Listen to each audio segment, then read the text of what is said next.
Hey all, and welcome to Shadow of Space. And today we are commenting on another PCP video. This is titled Louisiana Governor Goes Off on Democrats and Woke Judges After Black Teens Commit Mall Mass Shooting. This was uploaded April 26th. This is being recorded April 27th, and links in the description. Well, breaking news at this hour, Baton Rouge police say investigators arrested a 17-year-old in connection with a deadly mass shooting at the Mall of Louisiana. Authorities are also searching for a second suspect. Police also identifying two victims. 17-year-old Martha Odom was killed. She was a senior at a high school in Lafayette. And we're learning that a 43-year-old is in critical condition. Chris Welty is live in Baton Rouge, where Don't officials have pictures released of them. new information. Have pictures of her. Yeah, we now know the 5 people that were detained last night were released because the police chief here says that they simply did not have enough information to arrest them at this point. Today, the Mall of Louisiana remains closed. As investigators process the scene, Baton Rouge Police Chief TJ Moore says the suspect, 17-year-old Markel Lee, faces 1 count of first-degree murder, 5 counts of attempted first-degree murder, and 1 count of illegal use of a weapon. This is the kind of violence that we end up with when we engage in those kinds of policies. And I'm asking the legislature to go back and look at the laws. In fact, people that go into common places and decide to engage in that kind of violence, we should put them away for life. Well, see, this is the question. This is the question that every society, human society, arguably not even human society, every society has had to deal with this, is what do you do with people who don't fit in? What do you do with people who either cannot or will not adhere to the whole? Those people will always exist. There will always be people who fall outside of the expected parameters. And you need some sort of... You need something to do with them. You need an answer to what to do with them. That's, sociology would call them deviants. And so the question is, what do you do with deviants? It doesn't matter how old they are. Somebody has failed. It's not the government's job to raise these people. We'll see, because the problem is that it's everyone's fault. Everyone who could have potentially seen these people saw that they were going down this road and could potentially have intervened at any point in time, could have done something, could have attempted to adjust their trajectory, but didn't. So all of those people are technically responsible. Every person that they watched online, all of, like, anyone that they looked up to. It's common if there was sense anyone not to go into a public space with a gun and start shooting around blindly. We got 18,000 acres at Angola. If it's up to me, I'd send them all there for the rest of their lives. Next.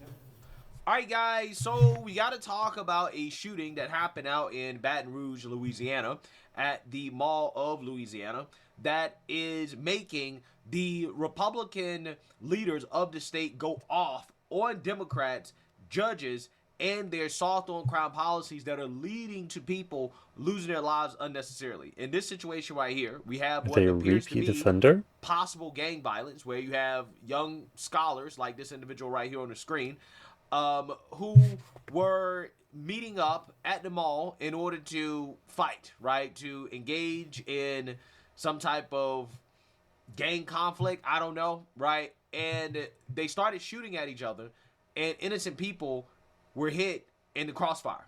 Yeah, so well, that's that is what happens in gang shootings, again, oftentimes. The leadership in the state now going off on Democrats, on soft on crime judges that allow this to happen. So without further ado, let's go ahead and get into it. Well, breaking news at this hour, Baton Rouge police say investigators arrested a 17-year-old in connection with a deadly mass shooting at the Mall of Louisiana. Authorities are also searching for a second suspect. Police also identifying two victims. 17-year-old Martha Odom was killed. She was a senior at a high school in Lafayette. And we're learning that a 43-year-old is in critical condition. Chris Welty is live in Baton Rouge, where officials released new information. Chris. Yeah, we now know the 5 people that were detained last night were released because the police chief here says that they simply did not have enough information to arrest them at this point. Today, the Mall of Louisiana remains closed. As investigators process the scene, Baton Rouge Police Chief TJ Moore says the suspect, 17-year-old Markel Lee, faces 1 count of first-degree murder, 5 counts of attempted first-degree murder, and 1 count of illegal use of a weapon. While several leaders at today's press conference said yesterday's shooting was potentially gang-related, the chief stopped short of labeling it as a gang shooting. As for Lee, we asked if he had anything to say when he turned himself in.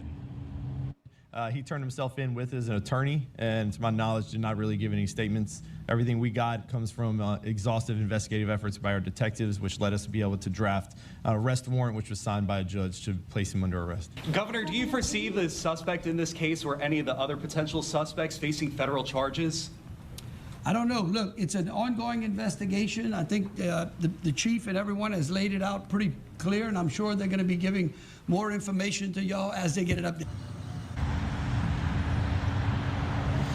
This morning, Ascension Episcopal School in Lafayette identified the victim as 17-year-old Martha Odom. Today, a makeshift memorial grew outside the Mall of Louisiana and in her parking spot at school. We're told Martha loved writing and dancing. She often performed in the Lafayette Ballet Theater's production of The Nutcracker. We spoke with Lafayette Mayor President Monique Blanco-Boulay, and she says she did meet with Odom's mother, and we'll have much more on that conversation coming up tonight at 5. Wow. That is devastating. That is absolutely devastating. It is really, really, really sad that we live in a country where, you know, as a young high school teenager, you can't go out Where's she at? There she and is. enjoy life, the mall, hang out with your friends without worrying about some thug, right? Which, I mean, let's be real. This is the face of a thug, right? Without worrying about a thug and his gang-banging friends showing up to the mall and open firing, right? And being killed. Having nothing to do with it, right? She was just there, enjoying her life, doing what teenage girls do, doing what teenagers do, hanging out at the mall. And you can't even do that in this country without worrying about these people. It really is a damn shame. It really is. It's the same individuals over and over and over again. I believe this is the same area of Louisiana where you had a city, St. George, try to pull away from Baton Rouge, right? So they basically decided that they were going to form their own city, right? Their own town, and they were going to govern themselves. And you had a bunch of woke revolutionaries Georgetown or who something. wanted to crown racism.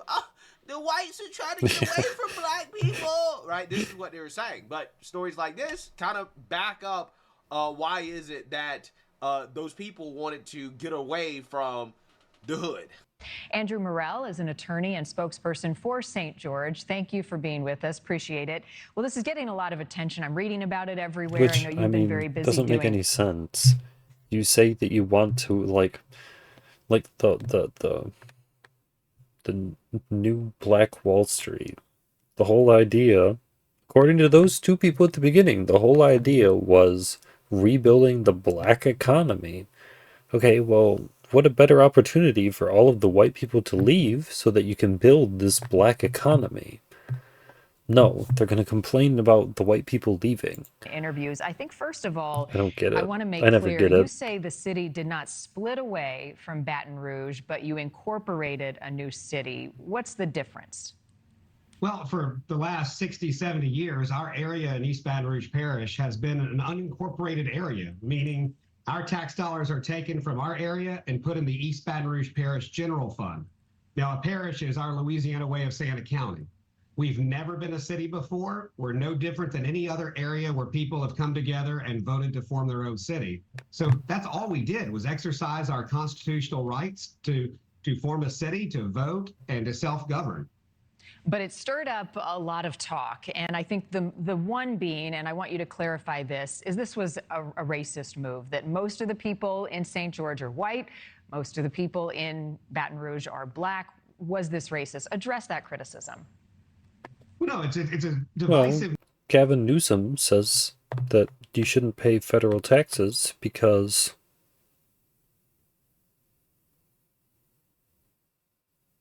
they pay a majority of the taxes. And yet they see a diminished return in terms of the benefits that they would be receiving from those taxes. Well, this is similar. It's just happening on a individual level. So why is it okay for Gavin Newsom to cut off his tax fund so that all of the money can be going to the people in California, but it's not okay for these people to pay for services that primarily don't go to them? Narrative that's created for people not to look beyond the surface of the issue. The issue was we have high taxes, we have high crime, we have one of the worst education systems in a country, state ranked dead last in education, and we want more opportunities. And citizens have been fleeing our parish for decades now. We're declining in population. Our effort was to stay in the parish and save the parish. We're not leaving. We're actually trying to make our parish better. Yeah, I don't blame them. I don't blame them. And I said this before, and I'll say it again because it's true. It's true. Profiling, stereotyping, it'll save your life. It will save your life. If I see a character like this, right, I'm walking away. Okay? I'm going to stay far away from these types of individuals. It's a survival skill at this point. That's the unfortunate reality. You have people saying, hey, we don't want to live near these types, right? And I think this shooting at this mall, again, you have a young girl who's there with her friends, living her life, getting caught up in the crossfire because these thugs and their gangbanging friends are in the area, right? Just being around them, even if you're minding your own business, is dangerous. It's dangerous. This is why, again, you got to see it and you say, all right, like, these people don't look like folks that, I should be around or we should be around, right? Let's try to get as far away as possible from these types of people, right? It is what it is. So again, it's very, very, very sad, and it has to stop, right? We should not have to live in a country. You think like teen takeovers? Do you think the anti-ICE protests? To me, this is not an isolated incident. To me, this is just more of it.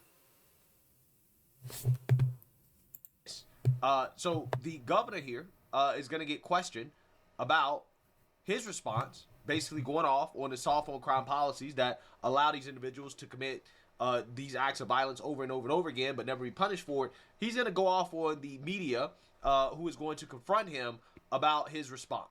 You talked also a lot about judicial reform. Do you believe that any judges potentially were lenient with the suspects, that either the one that turned himself in or the ones that are at large? Well, here's what I'd say. Y'all do a great job of investigating all kind of information, and the courthouse is full of data, okay, on judges. In fact, we're dealing with judges in New Orleans right now that just continuously let these people back out on the street. But Governor, specifically to this case. Listen, what I'm telling you is the continual action of that has led to this case. But yet no one is out there holding those judges accountable when they just continue to allow. It would not surprise me as the people who are involved in this, before it's all over, don't have an extremely lengthy rap sheet. And we probably won't see all of the juvenile misconduct that occurred, because we've hidden that from the general public. It's a debate that we had in the legislature last year. Governor, you're talking about judges and wanting to hold them accountable. As you know, here in Louisiana, it is against the law to have cameras in courtrooms. Do you support that happening, being changed in order to hold these judges accountable? I think there's plenty enough data, okay, in the judge's final decision.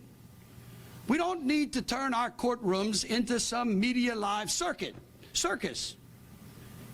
Y'all do your job and go to the courthouse. You know who those judges are. You see these folks working day and night, arresting the same people. Y'all see the juvenile violence that goes on again and again. And yet over the last 5 years before I became governor, or 8 years while I was a... What do you do with it? Do you try them as adults and just lock them away for life? Assume they don't reform and that they're just going to stay in the box? Policies in this state. A watering down of our criminal justice system, not quite holding those accountable. Forgetting the victims rather than focusing on the criminal, like the criminal was innocent, even after proven guilty. This is the kind of violence that we end up with when we engage in those kinds of policies.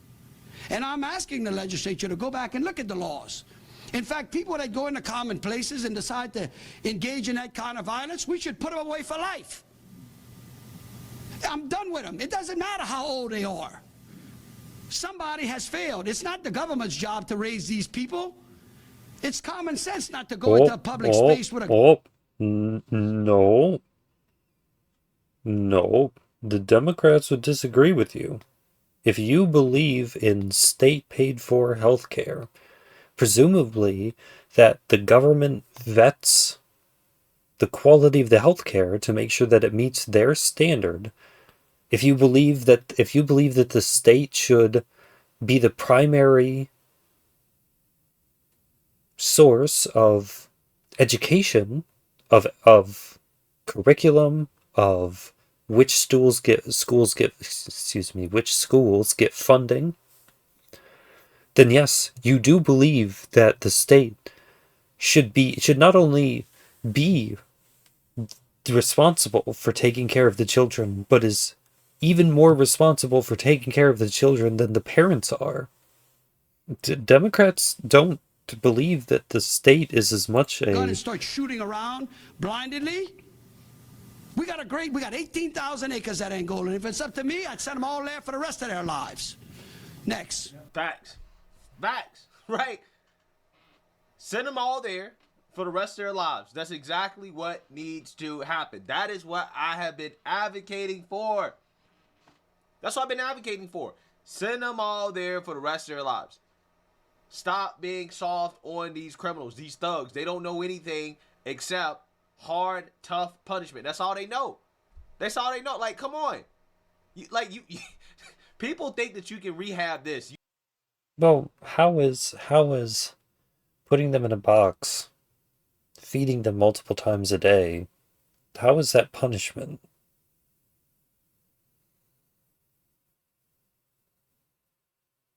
It's not allowing them to act on whatever urges are causing them to be violent or whatever, but you can't rehab this. When you understand the reality of what we're dealing with here, right? Then you understand what must be done. And as long as... I mean, if anything, it would be more like negative reinforcement, where you have freedom, which is not being in prison, which is the pleasurable state, and you're taking that away from them. That's not punishment. That's taking away the positive stimulus. These blue states, they choose to... Although is negative reinforcement taking away like a negative stimulus? Right? You're going to continue to have this, right? You're going to continue to have it. You're going to continue to see it. And people are going to lose their lives as a result. It is a shame. This should not happen in this country. But ultimately, we're going to continue to see it until laws change, until we actually get tough on crime again. Stop coddling. See, because getting harder on crime isn't going to do anything. Violent people are going to be violent, and if they're violent enough, they're going to act on their tendencies. Those people are always going to exist. It's even possible for someone to harbor those feelings and never act on them. It's possible for someone who doesn't harbor those feelings at all to one day just get pushed to the breaking point, snap, and commit violence. How do you actually deal with deviants? How do you deal with people who fall outside of the status quo? What do you do with them? What do you actually do with them? If you were, like, I don't know what the statistics are, but I don't think you would have enough room if you were to take all of the criminals all over in every single one of the 50 states, including Alaska and Hawaii. I mean, you would need a pretty large landmass just to accommodate those people. It would be an enormous number of people. We're too focused on coddling criminals instead of protecting victims. And that's the problem. So, because rest in peace.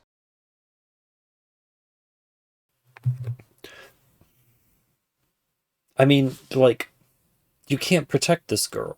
Not anymore, not now. It's too late for that. The only way that you can protect this person from this is to have people who don't want to go around and shoot other people in the first place. Two, this young teenage girl, it is sad. It's a human problem. Family, it's a failing of the species. And we don't have to live like this. It's time to stand up to the radical policies that allow tragedies like this to happen. So, let me know what you guys think. Make sure you like, comment, and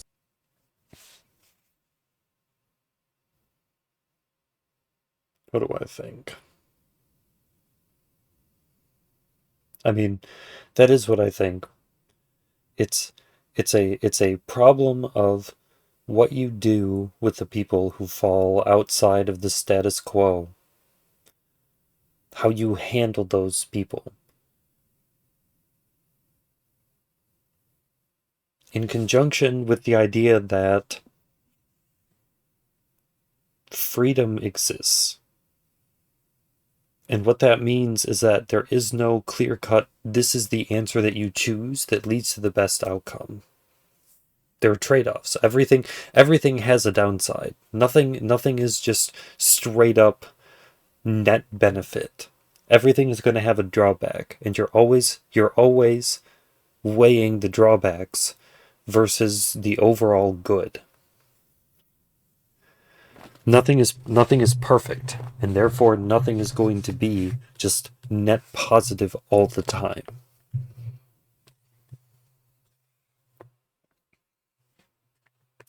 There's some degree of error, and it's correcting that error that humans have not really figured out. But the part of that is that it isn't an error, it's a natural part of the human experience.